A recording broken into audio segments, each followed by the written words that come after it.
Okay, let us talk with the fucking Rachnai and shit and get that average decryption. Sorry, I forgot to mute my mic. Water bottle again makes an appearance.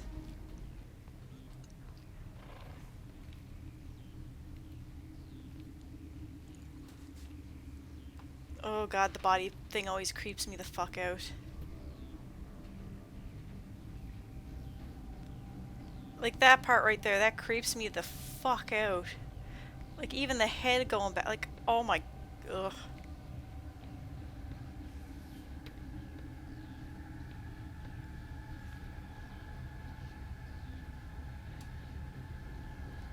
You'd think you'd see the reflection.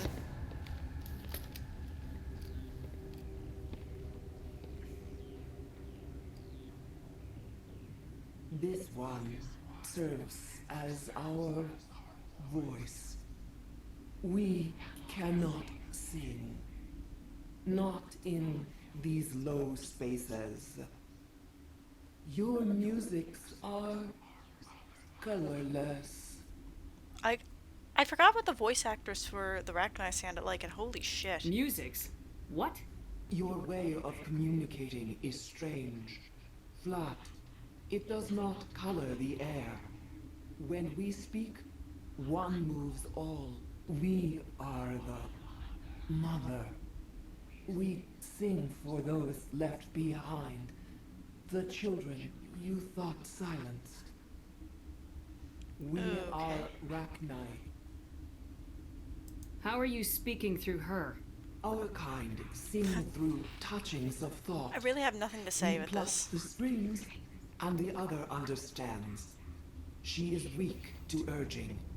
She has colors we have no names for. But she is ending. Her music is bittersweet. It is beautiful. You are not in harmony with those who hoped to control us. Oh shit. What will you sing? Will you release us? Are we to fade away? The twitching is kind of unnerving. The Rachnai were a threat to the galaxy. Those tanks are filled with acid. If she gets out of hand, they dissolve her. They made a mistake. They let the Krogan go too far. This is a chance for us to atone. She has done nothing to us. Your companions hear the truth. You have the power to free us. Or return our people to the silence of memory. I will kill you, I'll free you, I honestly can't remember.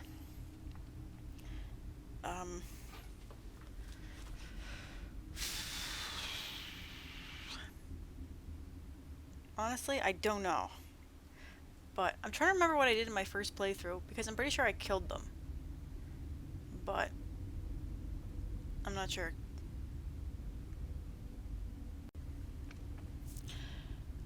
I really don't know how to go about this, because in my original playthrough I did kill her, but at the same time, like, I won't kill you, I'll free you. Like, I really don't know how to go about this one, like, you know what, like, you know what, I'm gonna go with this. If I let you live, would you attack other races again? No, I do not know what happened in the war. We only heard discordance, songs the color of oily shadows. The Reapers? We would seek a hidden place to teach our children harmony.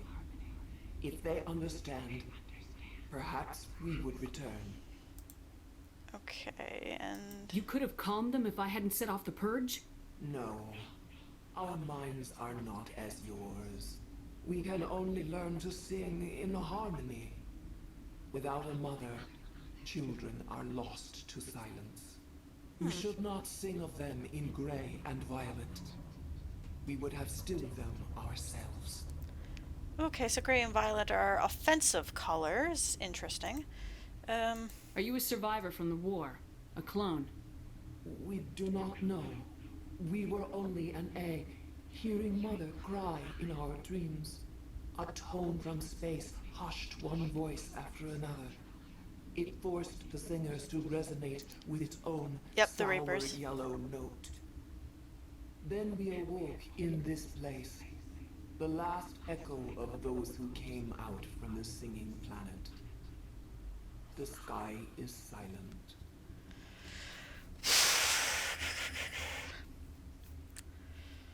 I might have to go with what I did in my original playthrough and just say the Rachnai are too dangerous. Like, because if you let them live, like, no matter what your choice is, the council's gonna bitch at you for it. But at the same time, the Rachnai did go a little overboard, and the Krogan went a little overboard, and it... Besides, in Mass Effect 3, there is no real benefit, like, there isn't really much of a benefit of having them around.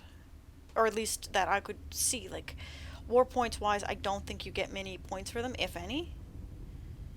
And even if you were to befriend them, they're gonna stab you in the back anyway. In a sense, because the Reapers basically take them over, so it's too much of a risk for me. So I won't kill you, I'll free you, you die here by my hand. Unfortunately, I'm gonna have to go with this because to me it seems like the sanest choice. Like, fuck it. Make your peace with the galaxy. The Rachnai are a dead race. No, stop feeling and think. Even if you disagree with Asari morals, you must see she could be an ally. Is our kind so frightening? You would seek our silence if you cannot muffle our songs? If you cannot have us as your obedient claws? She has a point, but at the same time, they are technically a sentient species, but like,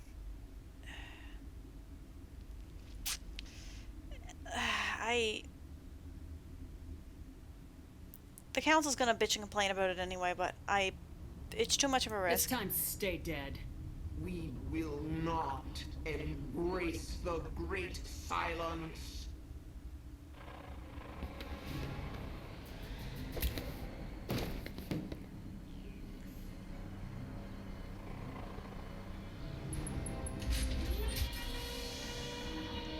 I'm sorry, but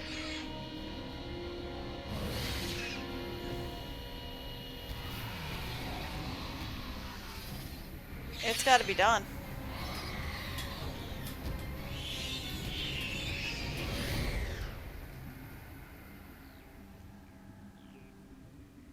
I'm gonna get renegade points for this. It's gonna... Holy shit!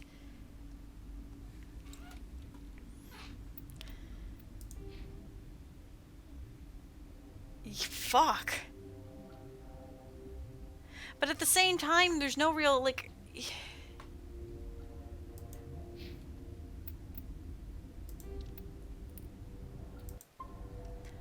Oh my. Oh, it's... The game still has that weird glitch. It's just too much of a risk.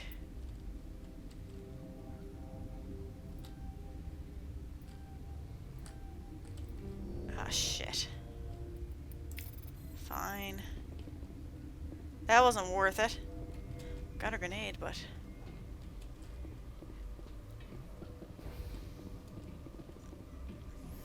Like, it's too much. Too much of a risk. Because just in case... Whoa.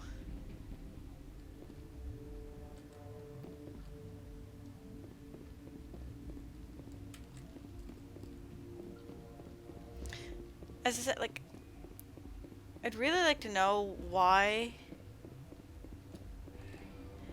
I think it partially has to do with the fact that the game was not meant to be played on modern hardware, in part to do with the mod, because I'm not getting quite as many frame drops, or they're not quite as bad as they were with the other one, like with the mods and that. So I really don't like the fact that I got like 25 Renegade, but at the same time, like, ugh. What's our next move, Commander? Head for the Mu relay? Nope. The Mu relay could link to dozens of systems. Unless we know exactly where Saren's going, we'd just be wasting our time. We still The gotta do commander is Vermar. right. We cannot rush off blind. We still need to learn more about Saren. Who put you in charge? Did the commander resign when I wasn't looking? Jesus Christ. We're all on the same team here, Williams. She's just trying to help. Sorry, Commander. Look, this is a tough mission. We're all on edge. Everyone go get some rest. Crew dismissed. Novaria report is away, Commander. You want me to patch you through to the Council? Might as well. Patch him through, Joker. Setting up the link now, Commander. Is this report accurate, Commander? You found Rachnai on Novaria? Not anymore. Found them and wiped them out. Do you take pleasure from committing genocide, Shepard? Not my problem. It was them or me, Counselor. The choice wasn't hard. The mission must always come first. Just be aware that your actions can have far-reaching consequences. We'll be waiting for your next report, Commander. Well, what am I supposed to do? Leave them alive and have you guys bitch and complain about it?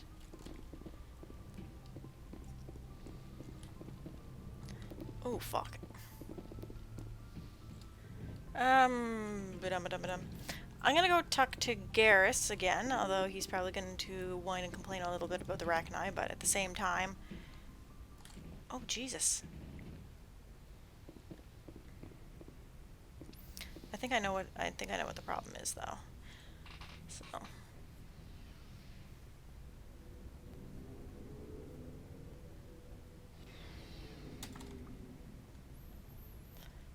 Garrus, you better be willing to talk about fucking Salion or whatever the hell that guy's name is. Commander, good to see you. You've been with CSEC a while. Have you seen much action? Well, not as much as you, but yeah, I've seen some interesting things. Bring it up, come on, come on. Anything in particular that stands out? I remember this. Yes! Geneticist I Fucking was finally. investigate. That case was a bit disturbing. I really miss having his face really textured. What happened? Why were you investigating him? Give me a sec, I need to take another drink of water. Market trade on the Citadel. Most of it harmless, nothing I needed to pursue. But during the course of my investigation, I noticed an increase in the trade of body parts, organs mostly. Sorry about that. We usually get a few of those, but not the numbers I was seeing. We weren't sure if there was a new black market lab or if some freak was harvesting organs from citizens. You've seen this before on the Citadel? Every The so eyebrow often, quirk. some lab sells unwanted parts through the black market, but they're not as bad as the Cyclones. I remember this one Elcor diplomat we caught in my first year on the job. He was hacking How? selling their organs, had the station in a bit of a panic. But this case wasn't that clear-cut. Turns out there was more going on than we first realized. Elaborate, please. So how did you figure out what was happening? First, we got a hold of a sample and ran DNA tests. The weird thing was, the match led us to a Turian who was still alive and was very convinced he'd never lost his liver. After a bit of digging, I discovered this Turian worked briefly for Dr. Salion, the geneticist. Oh boy. So we went to his lab hoping to find evidence of cloned organ development. But there was nothing. No Salarian hearts, no Turian livers, not one Krogan testicle.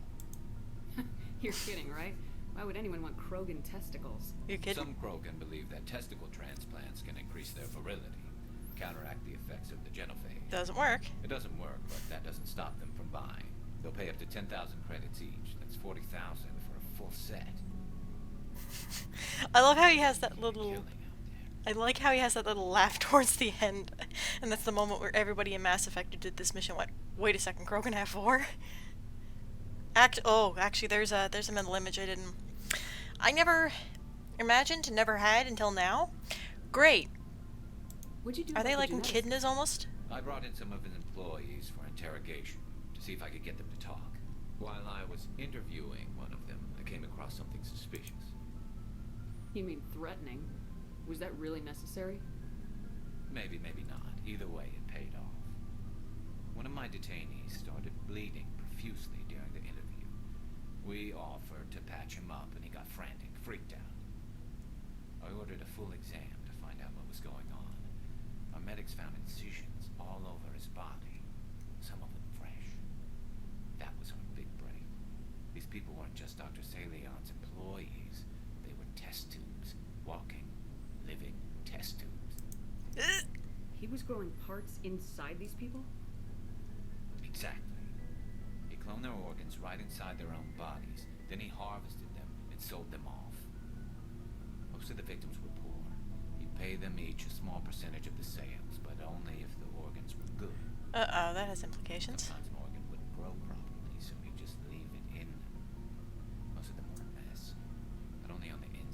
hidden so nobody could see it. I hope he got what he deserved.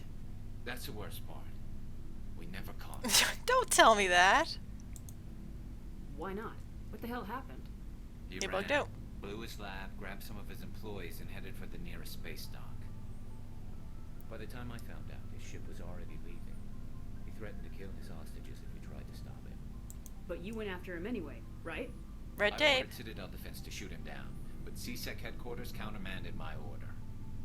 They were worried about the hostages, worried about civilian casualties if the ship was destroyed so close to the Citadel. They got a I point. told them those hostages were dead anyway.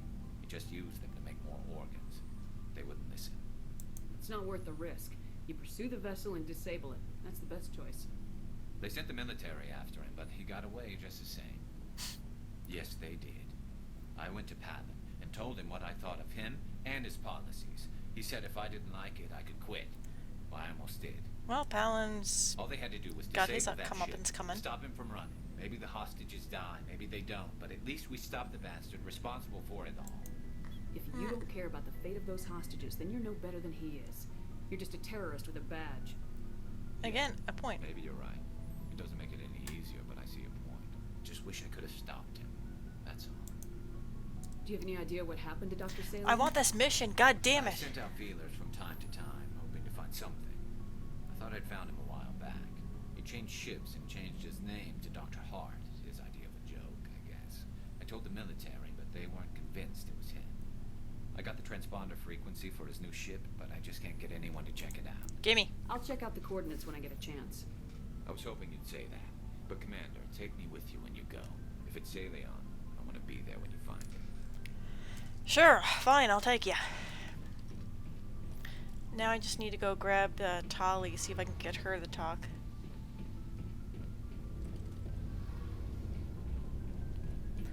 See if you'll... Your ship's amazing, Shepard. Oh, it's acting like I never I've never did. seen a drive core like this before. I can't believe you were able to fit it into a ship this small.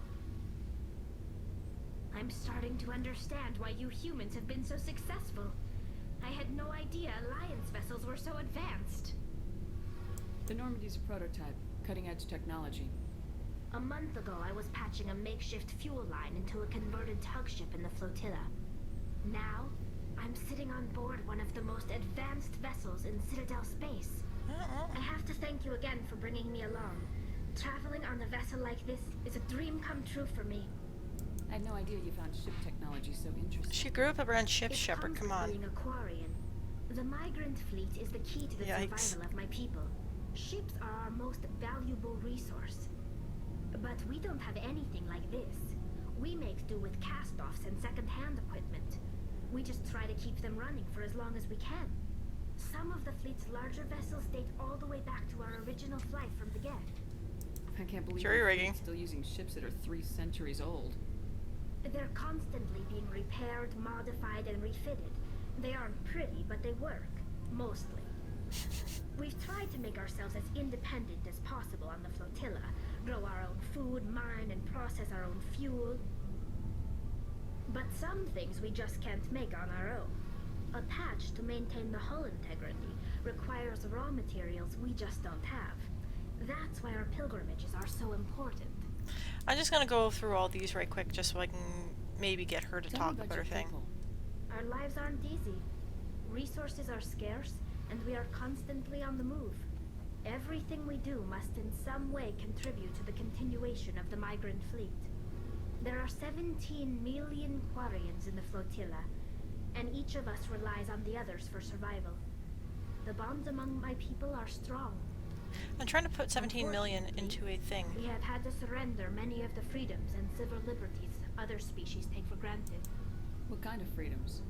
Well, it's illegal for parents to have more than one child. If our population grows too much, it would strain our resources to their breaking point.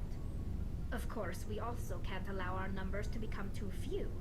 If our population is in decline, the rule against single births is temporarily repealed.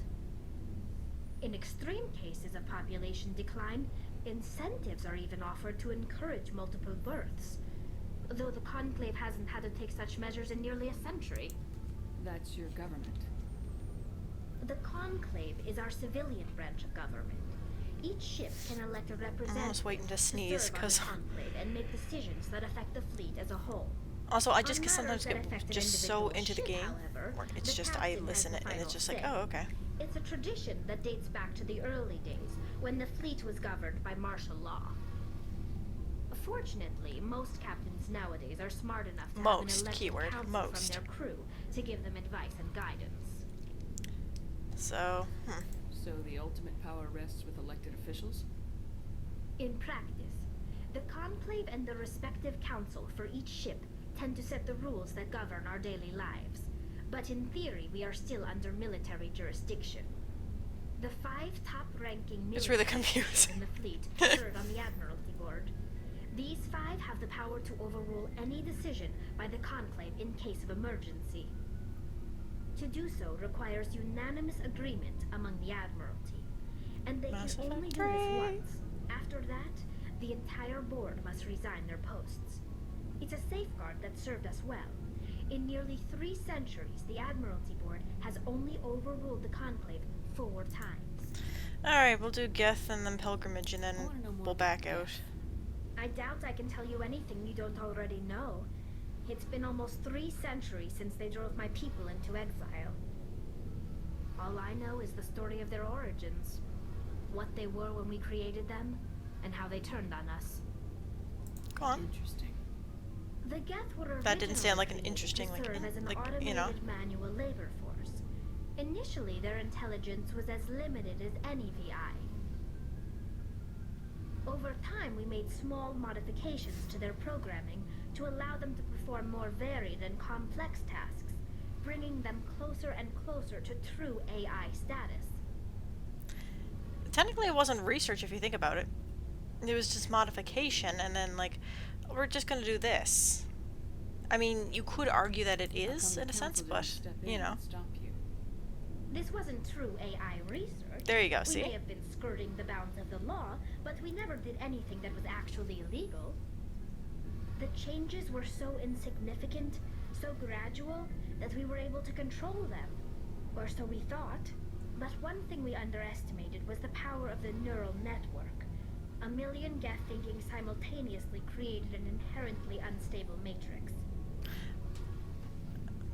Please elaborate. So the Geths share brain power? Many of the Geth's logic systems were designed to work I mean, it in doesn't, concert like, with other nearby Geth. It doesn't really, Basically, like, the more of them you have in ring the group, close the to what we would smarter think of they it are. as an artificial intelligence, but, you know. So there's some sort of group Excuse me. consciousness. No, nothing like that. They cannot share sensory data or information. Their programming cannot handle that much simultaneous input. Overload, Each in other Geth words. maintains an individual awareness and identity.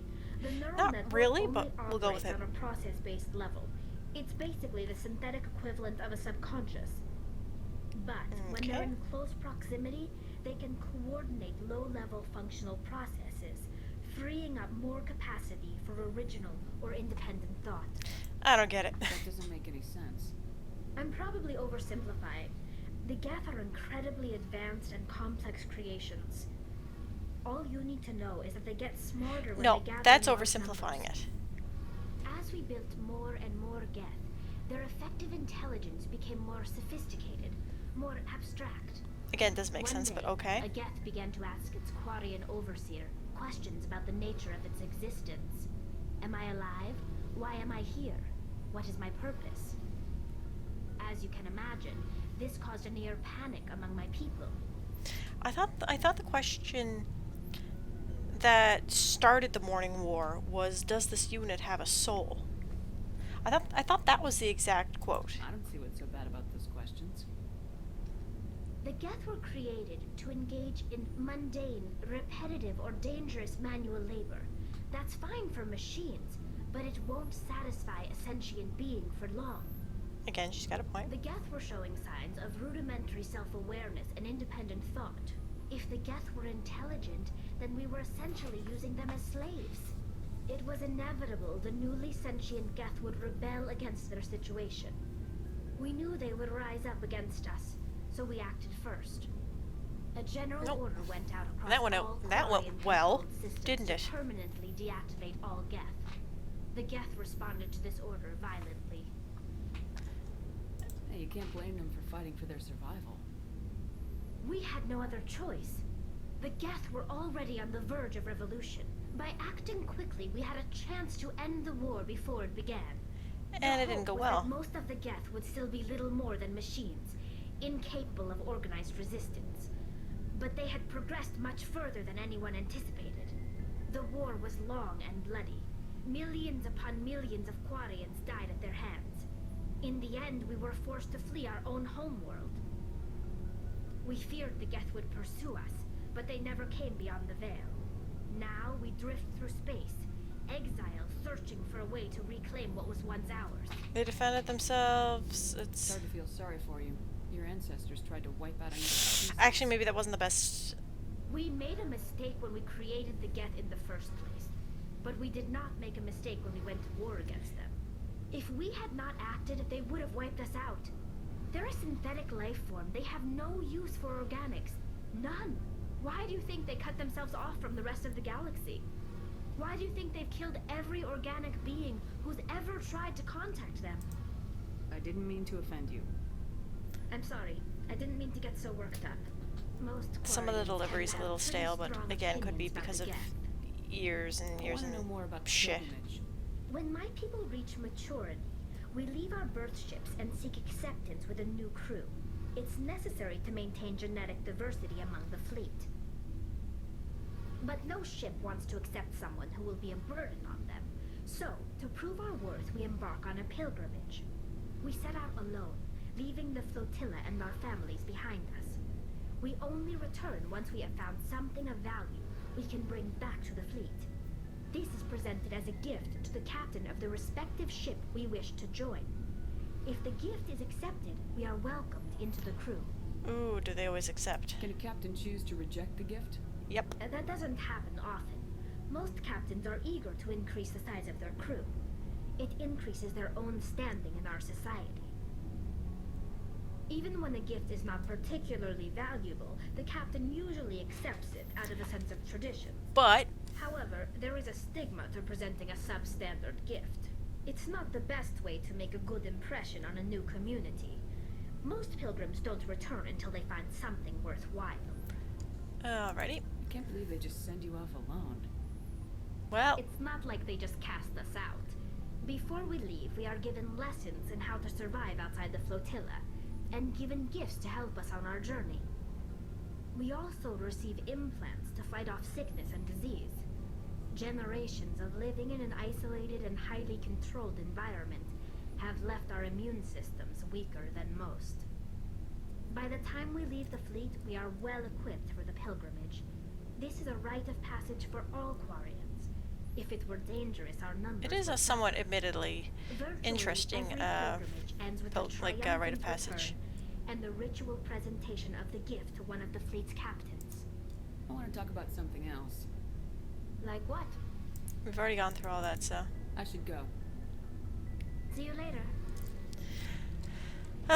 Hopefully... Codex. Let's get more codex. Not gonna talk to you right now. I'm just hoping that I get her mission as soon as I'm finished Garrus's.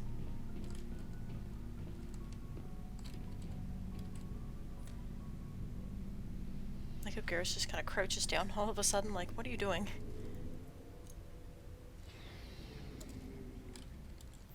I'm also tempted to turn the fan back on because it's warm as hell. Okay, well that's supposed to be like that. I thought it was like something. Never mind. I thought it was like the L5 earlier that was flipped for some weird reason. So. Probably making a mistake in not talking to Joker, but I just hope I get Tali's thing after this. Although I should have been able to pick it up in Novaria, but I didn't, so whoops.